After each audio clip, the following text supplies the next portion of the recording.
Hey, NEET ஸ்டூடெண்ட்ஸ்க்குலாம் சொல்லி தரியா இல்லையாடா?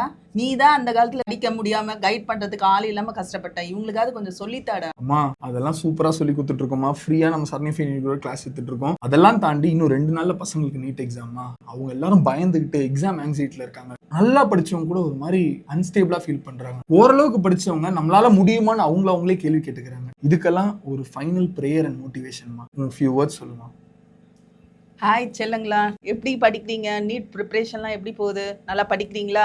கவலையே படாதீங்க. நீங்க படிச்சது வீண் போகாது. நல்லா மார்க் எடுப்பீங்க. நீங்க எதையும் பத்தி டென்ஷன் ஆகாதீங்க. ஃபர்ஸ்ட் என்ன நடக்குதோ அது பாத்துக்கலாம். ஆல்ரெடி இவ்வளோ நாள் படிச்சதெல்லாம் இனிமேல் ஒன்றும் படிக்க போறது இல்லை. இவ்வளோ நாள் படிச்சாச்சு இல்லை, இனிமேல் ரிலாக்ஸா இருங்க. அங்க போயிட்டு பயம் இல்லாம நல்லபடியா போய் எழுதுங்க. ஃபர்ஸ்ட் கோயிலுக்கு போங்க. கோயிலுக்கு போயிட்டு சாமியை வேணும் ரிலாக்ஸா எழுதுங்க.